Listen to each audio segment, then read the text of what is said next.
Welcome to Conversations to Inspire, the show that aims to discover the stories behind the person who is the business, the entrepreneur, or the leader, and to learn more about their path to success, lessons they've discovered along the way, and how they manage their mindset for personal health and business wealth.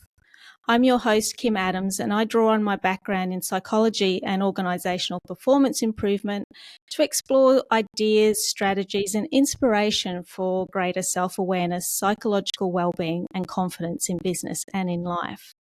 And today I have Duc Pham with me, who is the founder of Premier Business Network, a boutique professional services firm providing exclusive networking and introduction opportunities for corporate members and sponsors. Duc has an interesting journey in coming to Australia on a boat in the 1980s to escape after war in the country that he was born. And during this dangerous voyage, I was surprised to hear that the family had been captured by pirates, which is unimaginable for most of us, and then was left at a refugee camp where they had to wait for several years before they were approved to live in Australia and set up their life in Perth. He adapted to this new land, culture and language and managed through his persistence to get his MBA and start working in Perth and raising a family. Most recently, Duc has taken on the role of Head of Growth and Development for Little Things for Tiny Tots and is an ambassador for Rua Community Services. So welcome, Duc, and thank you for taking the time today. My pleasure, Kim. Look forward to our conversation. Yes. So I have been connected with Duc on LinkedIn for many years. We've never communicated directly before.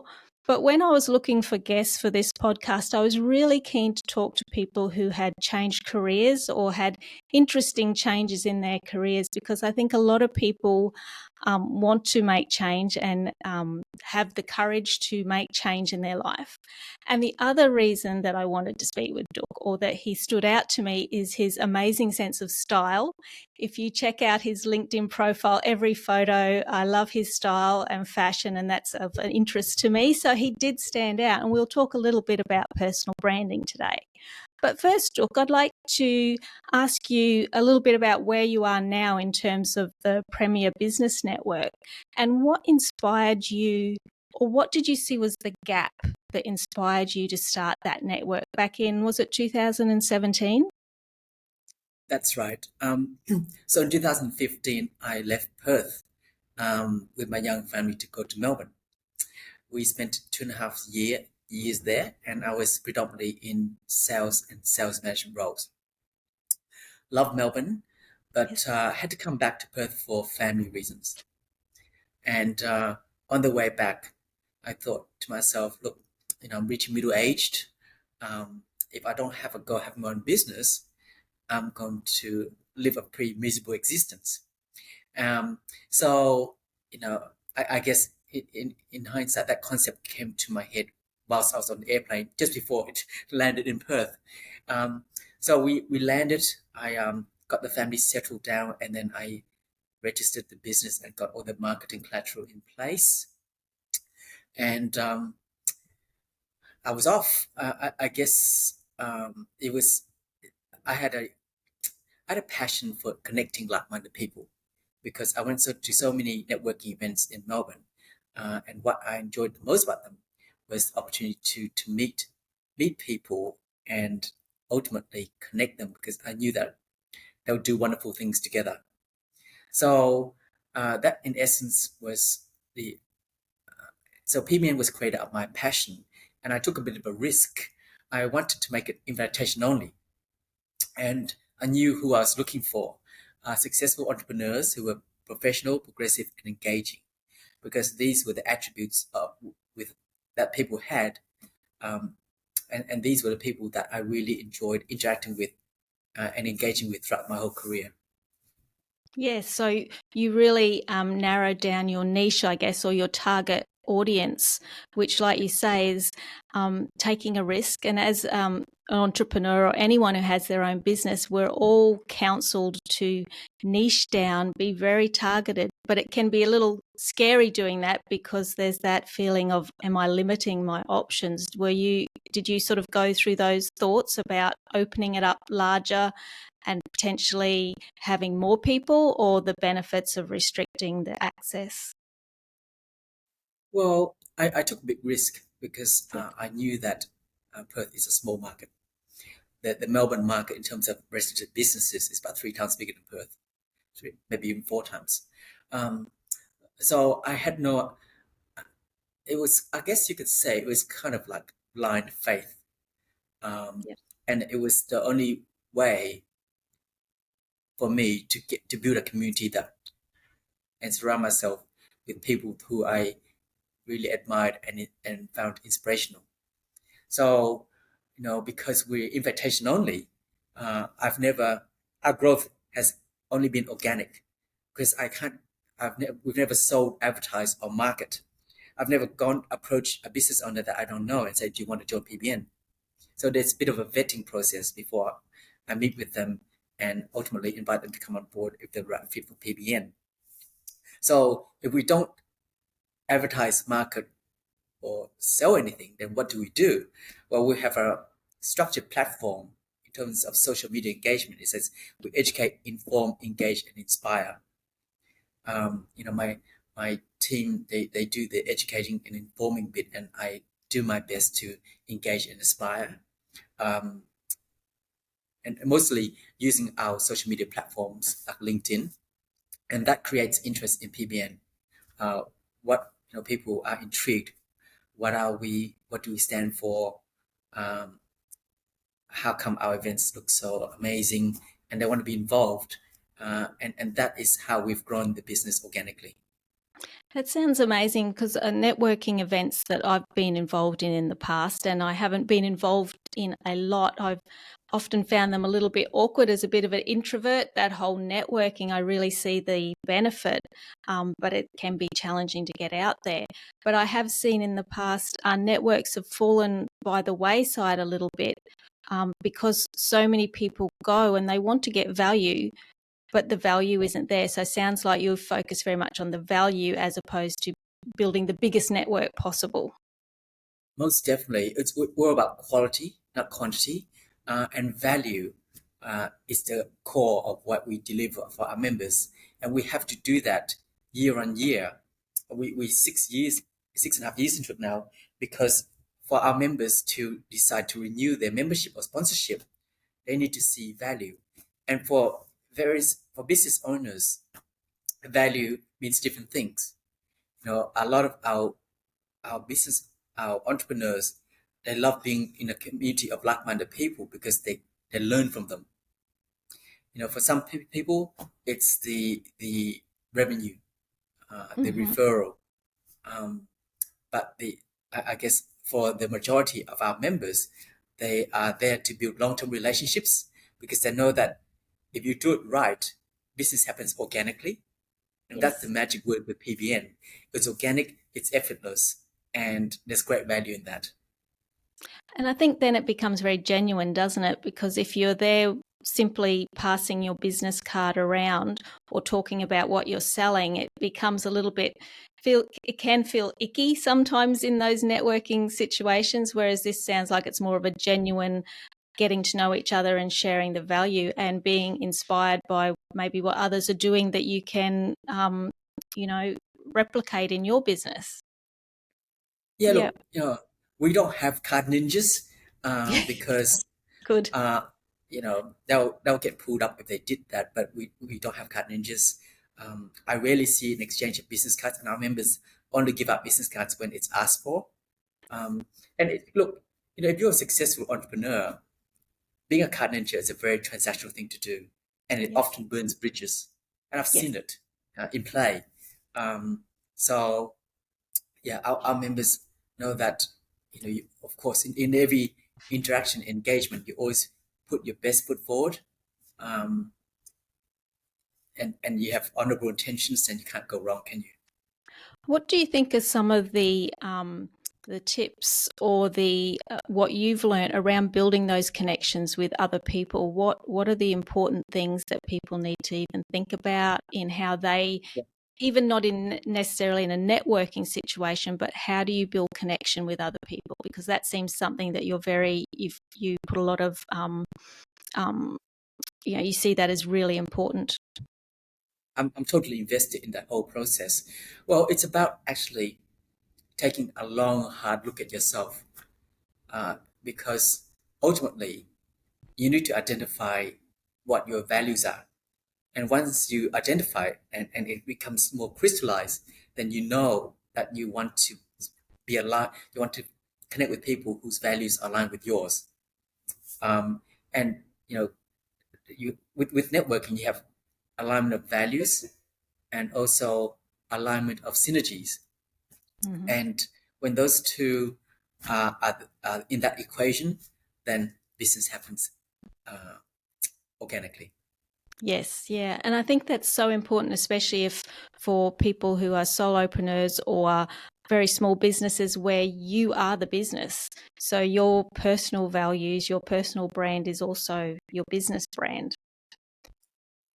Yep. Yeah, look, I guess you got to think about your values on a day-to-day basis, because if you don't, then you can be misguided or you can drift. So I constantly go through my value. First thing I do when I wake up is just do a bit of meditation and reflection, but that involves, um, well, I guess, grounding myself in my values. Yeah. So before you built the networking business, you say you took a risk as you were coming back from Melbourne on a plane and thought I needed to now or never have my own business. What were you doing prior to that, Dook, and how was that different to what you're doing now? I guess then look, I started my career in the finance and banking sector in a more analytical role. Yeah. So, and uh, in the first decade or so, I I was si- I jumped from job to job in the pursuit of two things. A sexier job title Yes. or a bigger pay packet. Um, and so, and I found that after a decade or two of doing that, it becomes a bit. It's shallow. It's a shallow thing. It's a transactional, shallow thing to do. And I really had to kind of dig deep to identify what was my passion. Now, I was in sales management. I was looking after Bupa Health Insurance, the overseas visitors cover for WASA, before I went to Melbourne. Mm-hmm. And in Melbourne, I was a business development manager for a couple of organizations, one in the education sector and one in the corporate superannuation sector. And as much as I love sales, um, I ultimately unearthed what was a greater passion that was connecting like-minded people. Um, so, when you identify your passion, you got to quickly also have to unpack whether it you can create a commercial business out of it, or is it just a hobby? Now, I went into starting my own business with a pretty open mind. I said, look, no, this could potentially be a hobby, and if that's the case, then I'll run with it and find myself a full-time job. But I guess what we offered really struck a chord with a lot of business owners in Perth. So our growth over the first 12 months was quite rapid, and Yeah. I guess that motivated me to keep moving, keep forging ahead, and creating something something. I guess it's a pretty unique business model in Perth, because, like I said, we don't sell, advertise, or market, and we have the most amazing business owners and entrepreneurs in our community. Many of them are much more successful than I am. So, in essence, I'm just a connector of amazing people, and it's a very humbling job to be able to do that. Yeah. I think I remember reading once or hearing someone say once that Rolls Royce and Bentley they don't advertise. It's all about value, and that their brand essentially is what they use to sell themselves. So it's creating that market. And it sounds like you did step out of, finance and sales into the networking, which was very different. Was there anything that you did, or did you look to someone for advice to get that courage on taking that step? What was it that helped you actually really take that leap? I guess so. Uh, so when I was in Melbourne for the 2.5 years, as a matter of fact, while I was in Melbourne, we had our second child, and we called her Tori with an I at the end because it's short for Victoria. So her Right. name's got a lot of meaning for us. Tori is 8 years old now, but we really struggled. I struggled in Melbourne because we had our second child and we had no support from family or friends. And I lost a job that I absolutely love for reasons out of my control. So, in effect, I had basically hit rock bottom emotionally and Yes. psychologically. And, somehow I managed to crawl myself out of that very dark abyss. And when you do get out of that, you start really, it recalibrates the way you think about life, relationships, business, and I guess to I vowed to be a different person, to be more assertive, to pursue my dreams and passions. So I developed I guess a deep clarity about what I want to be as a person and where I wanted to take my career, um, my career and my financial and mental well-being. Yeah. I knew there was a reason I asked you on here. I had a very similar process, I think, for myself. I had a career for many years that I absolutely loved, and didn't realize how much a sense of belonging that career created for me. I belonged there. I belonged to the organization. I thought I would be there, forever, probably. And through no fault of my own, organizational restructuring, etc., my role disappeared and a whole lot of things tumbled down, and was a trigger for other things that I'd probably been just pushing to the side for many years. It was a trigger for those to sort of come out and slap me on the side of the face and go, what is this? What is going on? But it really is when that happens that you do look at your values, and you mentioned values before and how important that is to you today. And you also mentioned that you meditate in the morning. So is this part of your practice now, or maybe it was then, to help get that sense of grounding and who you are, and how your day is going to unfold? Yeah, look, meditation is just something I've adopted over the last 6 months. It's incredibly hard to Mm. meditate. In all honesty, I'm meditating anything between 5 to 10 minutes every morning, and you don't believe how many interruptions, not interruptions, but how often I get sidetracked. Yes. Um, and but nevertheless, I'm not going to give up because for me, you're right. It's it's a time to ground myself. It's time to have some positive affirmations. It's time to reflect on my values. It's time to reflect on what my day is looking like and how I can be the best version of myself. Um, and it's something that meditation is.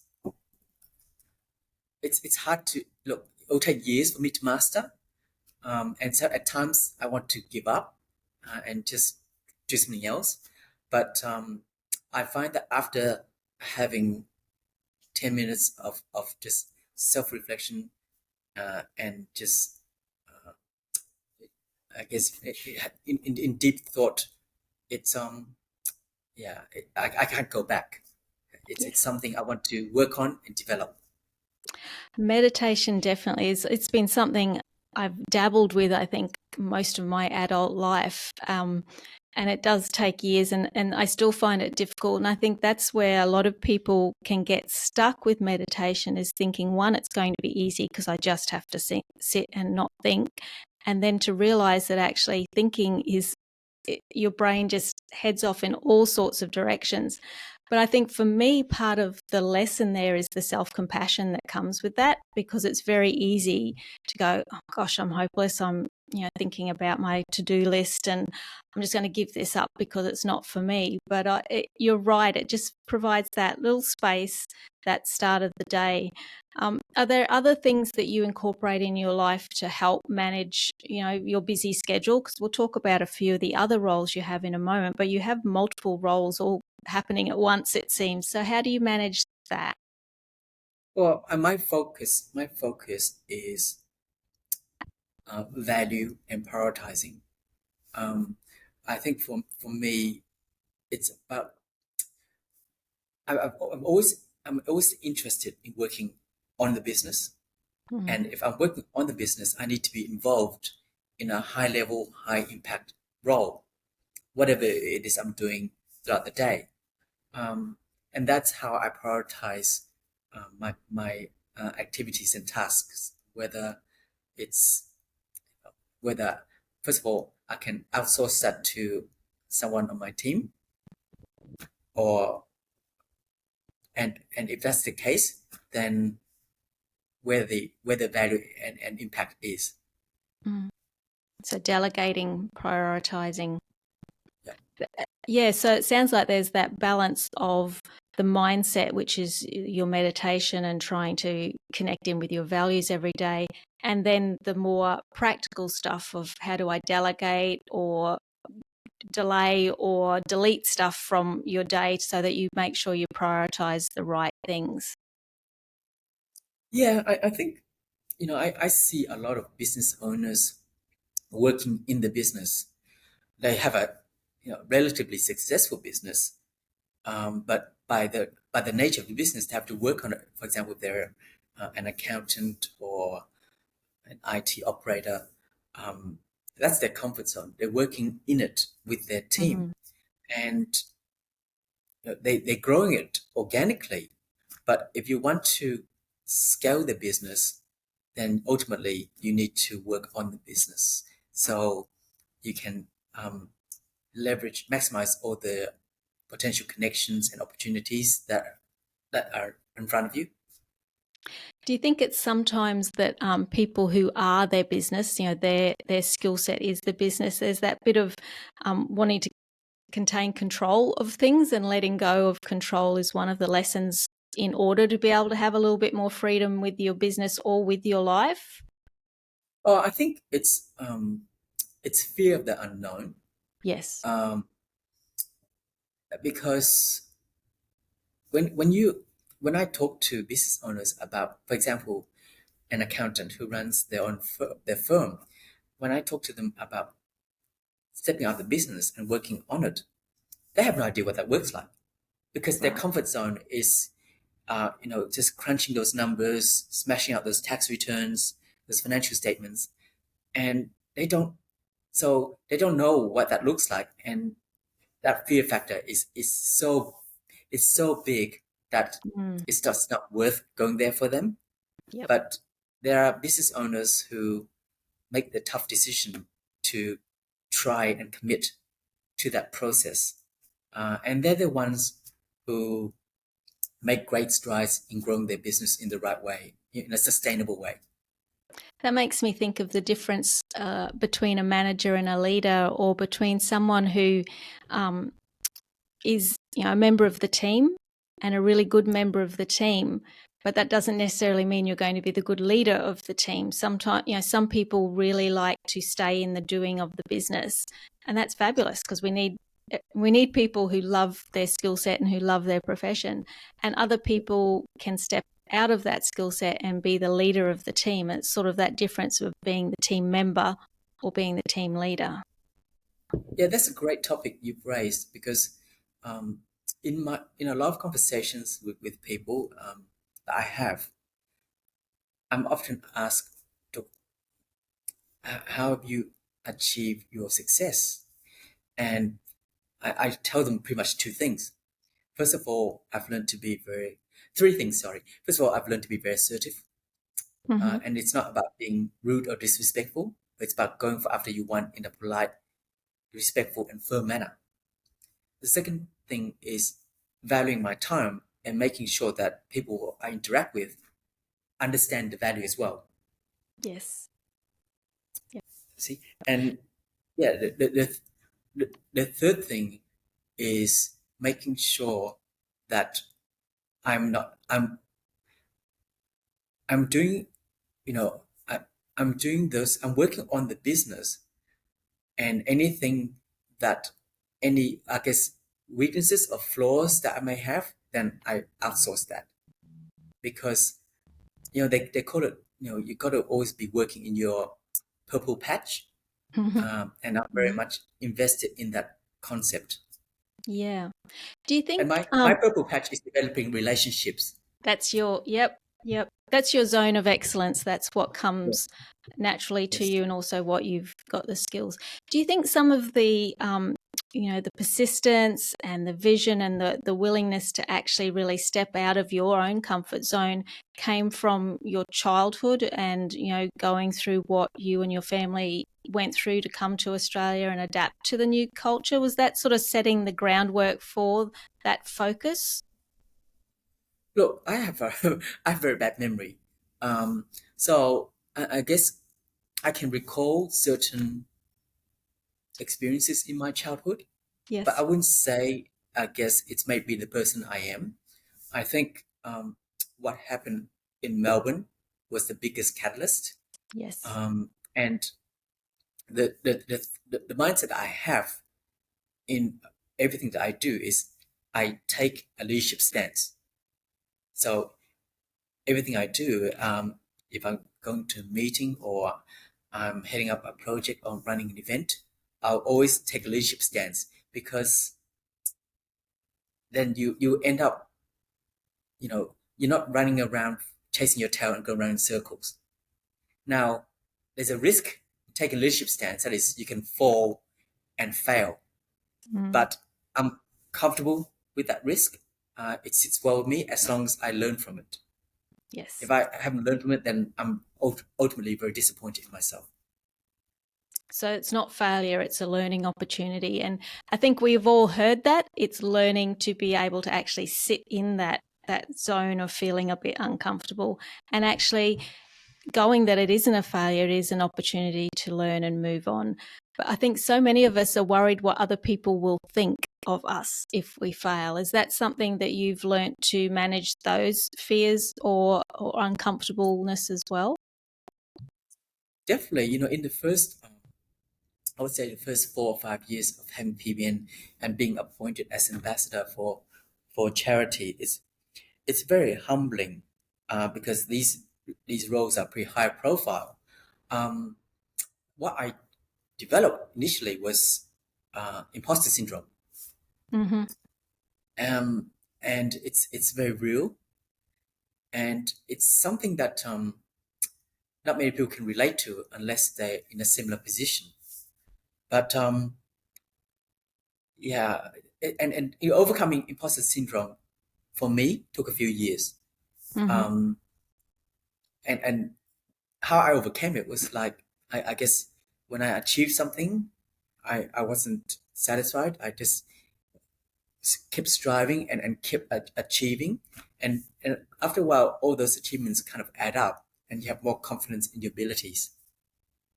And I think a key takeaway from that for me is something that I try and remind myself to, and try and remind other people that I'm working with, is to take the time to acknowledge your achievements.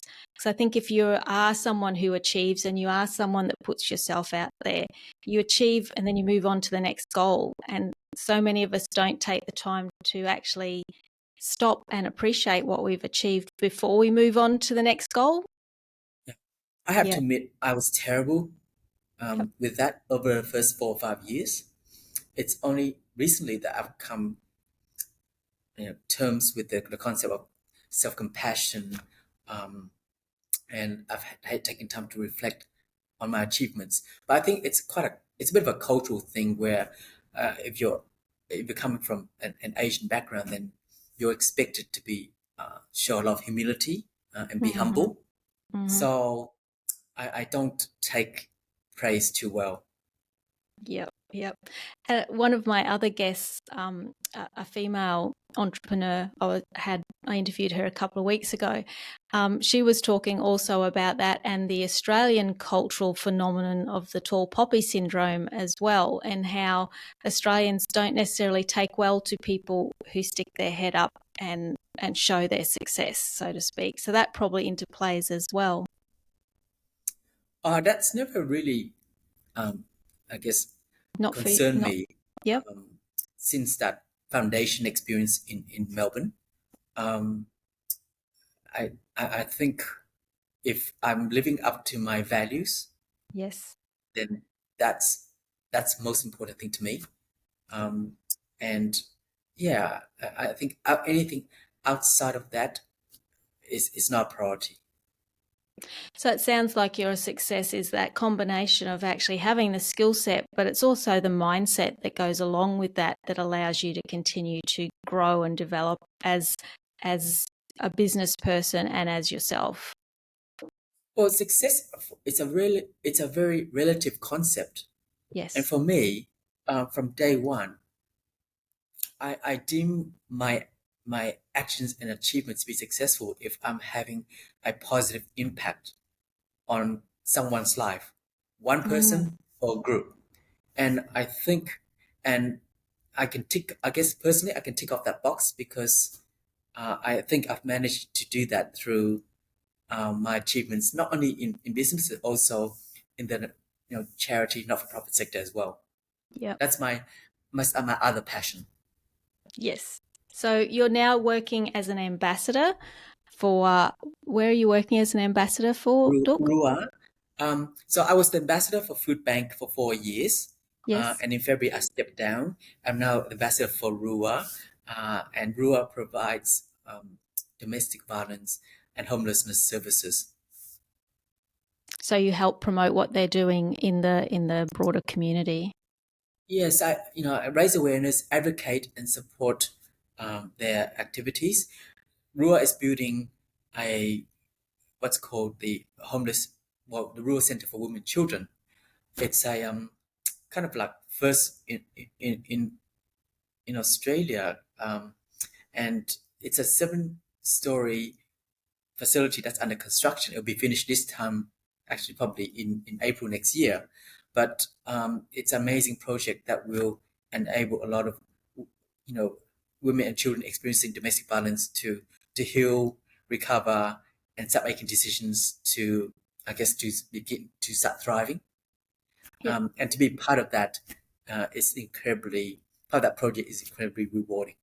Amazing. Amazing. So it sounds like, your values there aligning with that work as well, which is sort of what I'm taking away from our conversation today, having clarity around your values, having that sense of Yeah, confidence in yourself and being willing to take that risk. And you can do that when you do have that clarity around your values. exactly. Look, I'm not a materialistic person.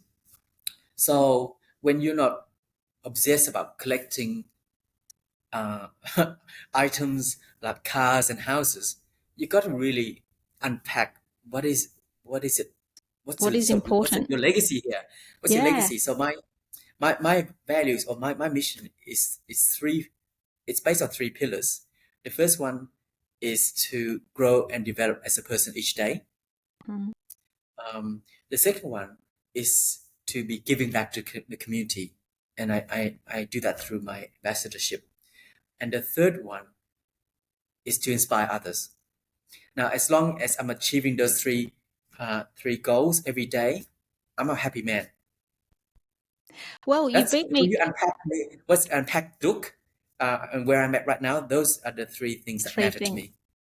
Well, Yeah. my last question for you was going to be what is the legacy that you wanted to be known for, and you kind of wrap that all up there. That legacy of growing, giving back, and inspiring people is what you infiltrate into your everyday. It's not sort of like the mission statement on the wall. It sounds like it's something that you're actively trying to do in what you do every day. Yeah, I think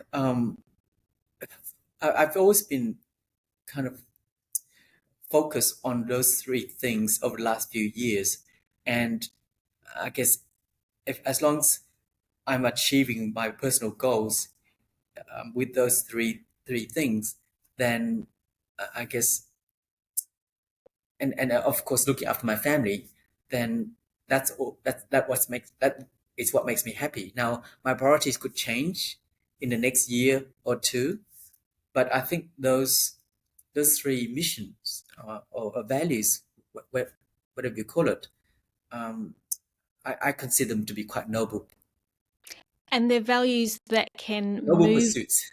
They're noble pursuits, and they're pursuits or values that can move with you whatever you end up doing. So even if you have another change, or you create another business, or you decide you want to go down another path, those values can really go with you no matter what you do, which is the Yeah. core of you.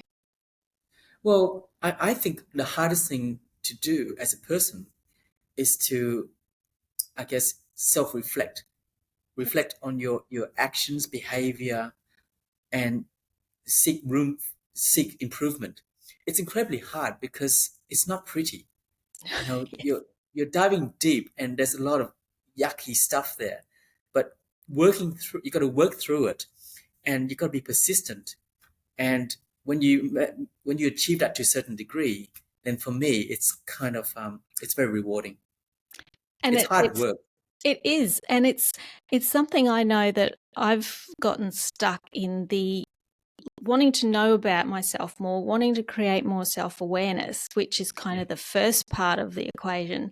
The tricky bit then is creating the change that you want to have happen with yourself, and go, okay, well, it's all well and good to understand myself, but how do I actually want to be? And that requires me to change my behavior or my outlook. And that's tough. That's tough. It requires 120% discipline. Yes. Discipline is Yes. how you're going to get there. Yes, and we don't like that. Most of us have gotten a bit lazy around that. It's like the discipline with meditating. We're never going to get better with meditating if we just go, I'll just do it every now and then when I feel like it, because it's usually when you don't feel like it is when you most need it. I think the common behavior trait amongst a lot of successful people is discipline. Definitely. Yeah. Well, we might wrap it up there. I do have one last question on a lighter note, though. Who inspires your fabulous style? Because as I said at the beginning, if and I'll put your LinkedIn connection in the show notes if people would like to Yeah. come and connect with you, especially those, I guess, in Perth who might want to join your network or even learn more about your network. Who inspires your style, or is that something that you've always been interested in? Is looking your best? Let's just put it this way. I'm a recovering perfectionist. Yes. And I guess I've always, for the longest time, I've always wanted to be the best dressed, have the best hair, Mm-hmm. uh, be the best spoken, what have you. And it's exhausting. It's It tiring. is. Yes. And you probably, if you follow my LinkedIn post over the last few years, you realize that I've casually dressed down because I'm discovering my real self. I'm finding myself, and the real me has got nothing to do with sharp, expensive suits. It's Yeah. about confidence and how comfortable I am in what I'm wearing. So, And I think yeah, that's what style is. Style doesn't always have to be the most expensive, sharp suit. Sometimes someone has style when they're in jeans and a t-shirt, but it's how they wear it. It's not yes. just the clothes, it's how they wear it. And yeah, you're right. It's exactly right. It's the attitude. The more confident I am, the less I'm going to be wearing a suit. Yeah. That's for me and my Yep. environment.